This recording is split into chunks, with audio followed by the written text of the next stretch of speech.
modernity does not come from the United States of America or Britain or Europe. Modernity should come from your own antiquity. There's a beautiful saying, that doesn't mean just say India was great and sleep and eat nothing. No. India was great, but we have to modernize it. That's what, see, for example, modern Western medicine, which we think is the panacea for all modern human ills, has been mumbo jumbo, sorcery and witchcraft 5,000 years ago in the Nile Valley.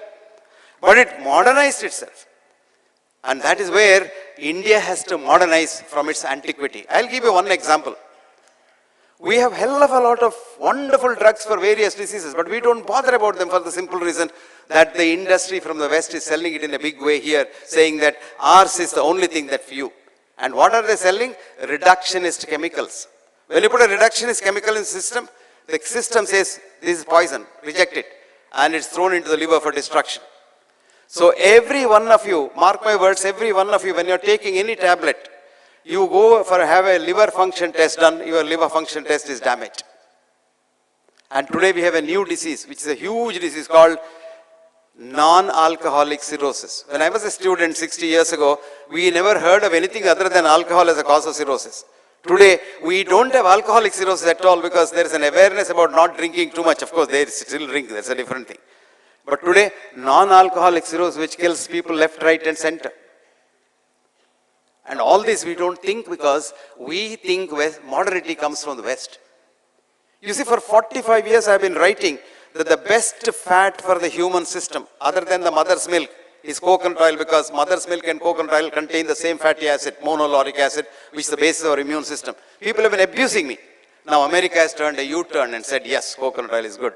You go to America today, Costco's big building, their main building is half coconut building. People eat cornflakes with coconut milk and not with cow's milk. It takes time. See, the Tata Institute of Fundamental Research boys did something wonderful. There are about 40 studies on Brahmi. Brahmi is a small ek pata hai. Tamil enna solreenga and the Brahmi enna solreenga? Ennadhu? Ama, adar chutney பண்ணுவாங்களே. நம்ம வீட்ல சட்னி பண்ணிட்டு இருந்தாங்க. For brain, for stimulation of your memory, not the mind. என்னது? பல்லாரிக்கீரை, correct. On this, they were extracting the pallarikile's chemicals and doing studies and saying it is no good. It's good for cooking, it's good for chutney, but not for medicine. 5 boys, young boys in Tata Institute of Fundamental Research wanted to modernize ancient wisdom. There is a nice saying in Latin, respice to prospice. If you want to look forwards, look backwards. And these boys did chutney out of the pallavi and fed it to rats. With a control group of rats, not fed the chutney. And would you believe in 6 months' time, the rats became so intelligent that they could get out of any maze.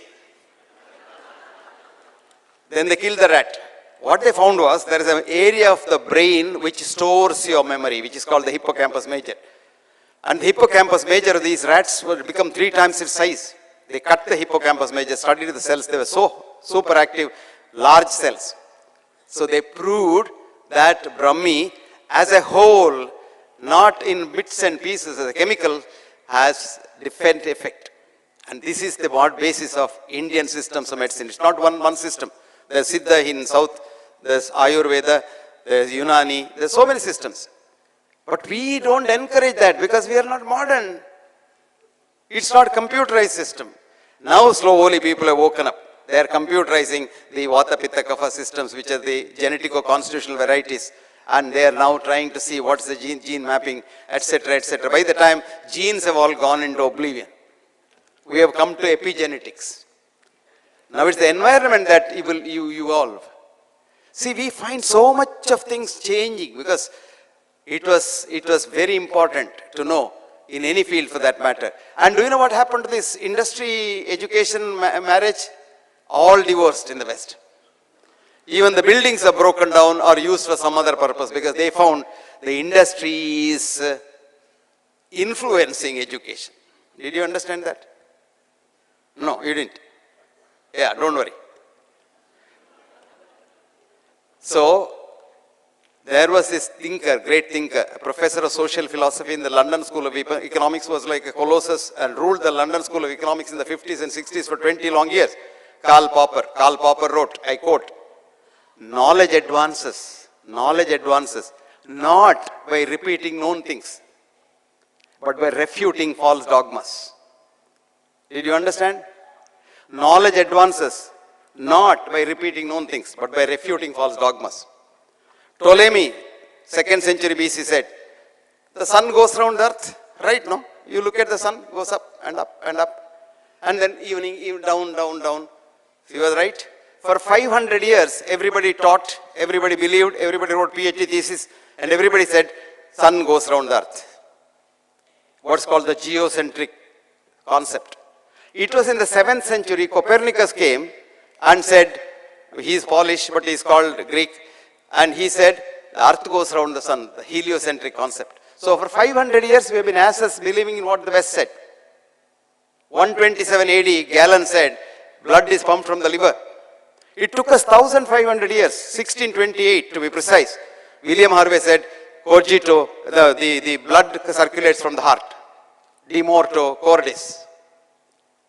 Because we all believed in science in the yesterdays. What is science? Cogito ergo sum. Because I think I am. This should be changed because that boy was only 17 years old. He had some mathematical background. And what it should happen is, because I am, I think. You think when you know what you are thinking. Not because you think you are. So this is how science has lost its way. Define science, for example. What is science? Marie Curie said, science is measurement, measurement is science. If that is so, do you think? Can you think? Can you measure your thinking? Do you love your wife or husband? Can you measure love? So all these are unscientific. Thinking is unscientific, love is unscientific, because it can't be measured. You can only measure 5% of what you know in this universe. 5%. That's only energy you know. Gravitational energy, nuclear energy, electromagnetic energy. Because you know how to measure it. 95% of the occult energy you can't. And that is where the whole SU is. So if you want to do research, don't go around in this 5% only, known area. Go to the unknown area. Because unknown area you can't go because you are afraid to go into the unknown area. But if you want progress, you must go into the unknown area. So I am happy that the industry is coming into education. But my only request is, let a student, boy or a girl, finish some education to begin with to make him or her a healthy mind with not just for a wealthy career. And after that, you start the wealthy career business.